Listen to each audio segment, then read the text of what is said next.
The day after the funeral, those of us who missed the wedding were sent requests for $125 by Tara as a refund for meals and favor bags. Oh my gosh. Am I the asshole for telling my stepdaughter she isn't owed refunds from guests that missed her wedding for a funeral? Oh my goodness. My stepdaughter Tara, 27, recently got married. I've been with her mother for 10 years total, so she didn't grow up with me around. She has her father and his family in her life. She is not extremely close with my side of the family, and that's fine. 6 days before her wedding, my father died unexpectedly. The people invited to her wedding from my family was myself, my 2 kids, my brother, and one of my sisters. I flew out to see my mother immediately and was gone for 2 days. My wife wanted to stay behind to help Tara with her wedding prep, and my mom and aunt handled the funeral arrangements. They were aware of Tara's wedding and tried to be mindful of it and also give our family time to get in town for the funeral. One funeral home serves the area my parents live in, and the dates available for service were day before the wedding, day of the wedding, or day after the wedding. They went with a date after. My siblings skipped the wedding since they live in different states and would only be able to get time off to afford to travel for one ceremony, so they went with our father's funeral. Duh.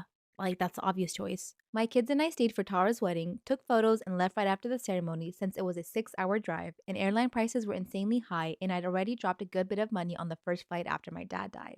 Wow, honestly, good for you for still making it out to the wedding. Like, there shouldn't be no shame in you not going, but that's really strong of you to be able to go. So, oh my god, she's gonna be butthurt that people missed her wedding for a funeral. Ugh, let me see what happens. The day after the funeral, those of us who missed the wedding were sent requests for $125 by Tara as a refund for meals and favor bags.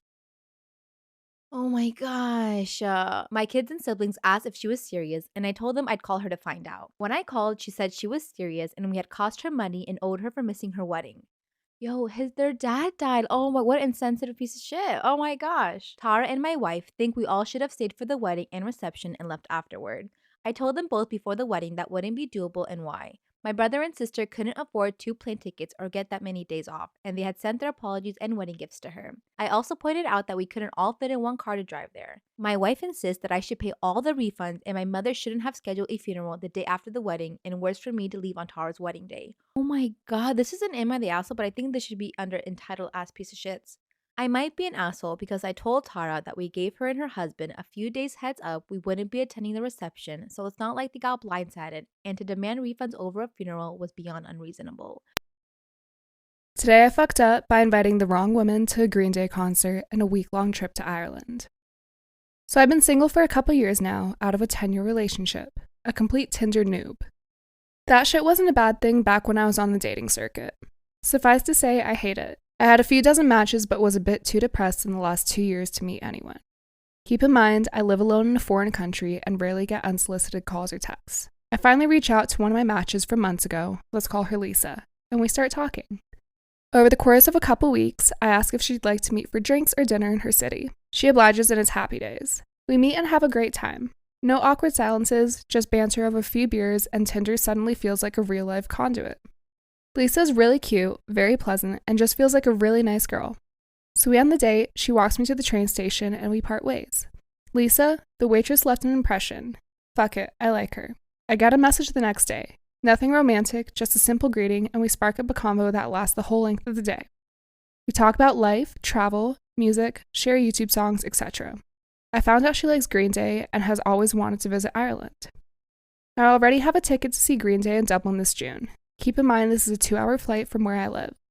I say to myself, you know what, fuck it. Life is short, I have cash, YOLO. So after a lengthy chat the next day, I post it to her. Hey, you like Green Day? You've always wanted to visit Ireland? Well, I'm headed home there for a concert in June. I'll buy you a ticket and I can show you my home country. Tour for a bit if you want and we can get the time off of work. I acknowledge it might sound a bit sudden and crazy, but emphasize there's no pressure. I just really enjoyed meeting her and YOLO, etc. I bought the ticket and even sent her a screenshot of the receipt. No pressure, I can sell it easy, but it's there if you like. The next day, I get a response. Hey Jem, I checked in with work and yes, I can make the holidays. Regards, Renata. Renata? Renata is some random Polish woman I met at my local after the date and barely spoke to for an hour. I was pretty drunk by the time we met and she asked for my number. I completely forgot I even gave her my number and the nameless text I got the next day. It could have only been Lisa in my mind. It was actually Renata. Renata is nice, by the way, but fuck my life. I hadn't planned on going to Green Day and touring Ireland with her. This is my life right now, and I have no idea how to handle this situation, but I do think it's funny as fuck.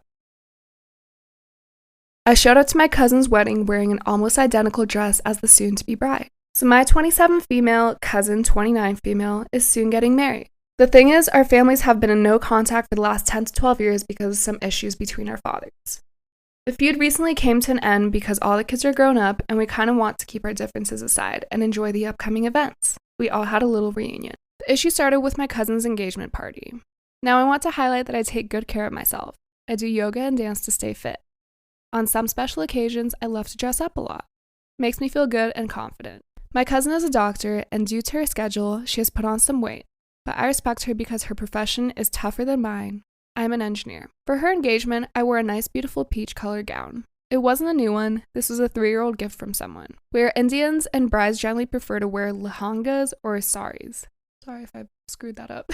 Even though we have reconciled as a family, my sister never involved me with her planning or anything related to her wedding, and I was totally okay with that. When me and my mother arrived at the location of the event, all was good, but the bride was late. People from the groom's side welcomed us nicely, and I was feeling great. My cousin was almost 2 hours late, but when she arrived with her 2 besties, I could feel the tension between us rising high. To my horror, she was wearing a peach-colored gown exactly like mine, but it was more glittery. Only the bottom part of her dress was slightly different.